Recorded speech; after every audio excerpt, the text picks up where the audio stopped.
Do you feel it is important to take care of the environment? Absolutely. I feel it's extremely important because the environment sustains all life, providing our air, water, and food sources. Failing to protect it has serious long-term consequences for human health and the planet's overall biodiversity, making it a critical global issue we must address actively. What is the most serious environmental problem in your local area? In my city, I think the most serious problem is air pollution primarily caused by heavy traffic congestion and industrial emissions. This issue is particularly concerning because the poor air quality directly contributes to respiratory illnesses among the residents, requiring stricter emission controls urgently. What activities do you do to help protect the environment? I try to follow several sustainable practices, mostly focusing on reducing waste by recycling everything possible and avoiding single-use plastics entirely. Additionally, I make an effort to walk or use public transport instead of driving whenever I can, minimizing my personal carbon footprint. Did you learn about environmental issues when you were a child? Yes, I remember learning a lot about the environment in primary school, especially about recycling and water conservation through various classroom projects. We were also taught about the importance of reducing pollution and looking after local green spaces, which made a lasting impression on me. Do you think the government should do more to protect the environment? Definitely, I believe the government holds the greatest power and responsibility to enforce effective large-scale change through legislation. They should impose much stricter regulations on industrial pollution and invest heavily in promoting and funding renewable energy sources across the country to achieve sustainability goals.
I would like to describe Dr. Mihiraa, who was my environmental ethics professor during my time at university and is, without a doubt, the most committed environmentalist I know personally.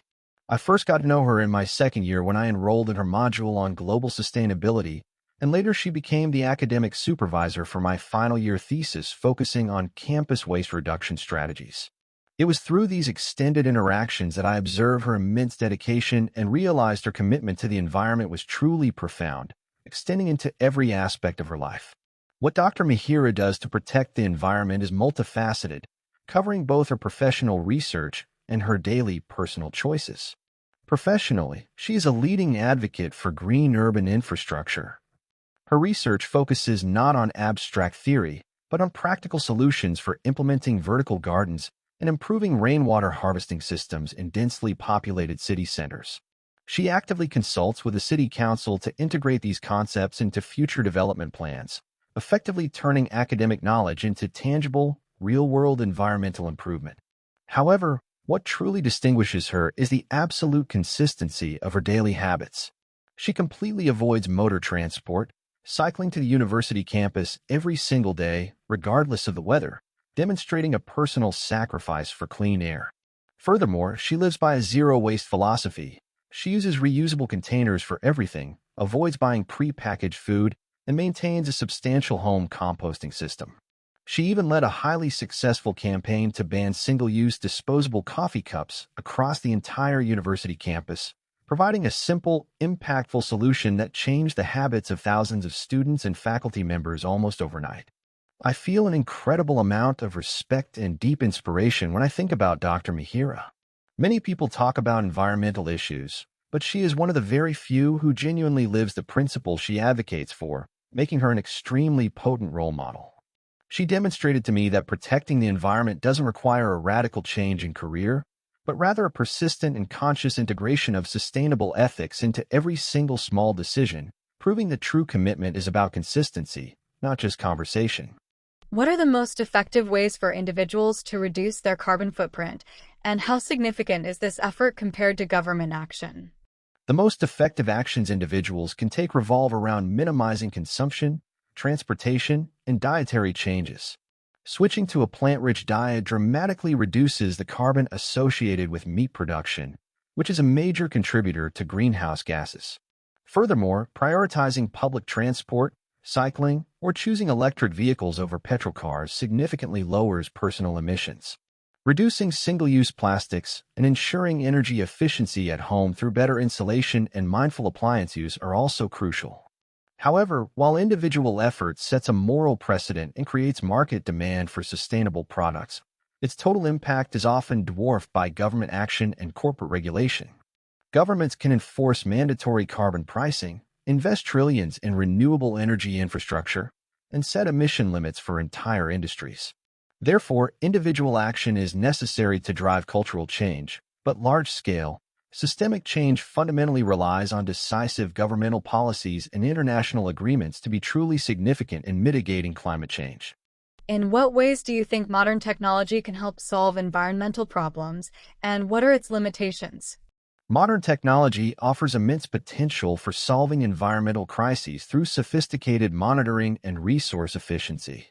For instance, satellite imagery and drone technology provide high-resolution data for tracking deforestation, illegal dumping, and pollution plumes in real time, allowing for rapid intervention. Furthermore, smart grid technology optimizes energy distribution, reducing waste, and advancements in carbon capture technology offer a way to remove carbon dioxide directly from the atmosphere. Biotechnology is also crucial, enabling the creation of sustainable, biodegradable alternatives to plastics. Nevertheless, technology has significant limitations. Firstly, the production of these technologies, particularly batteries and electronics, itself requires vast amounts of rare earth minerals and energy, often creating new waste problems. Secondly, relying solely on technological fixes can breed complacency, distracting society from the essential need to fundamentally reduce consumption and change unsustainable lifestyles. Ultimately, technology is a powerful tool, but it cannot replace a change in human behavior and economic structure. Do you believe education about environmental protection is more effective when taught in schools or through public campaigns?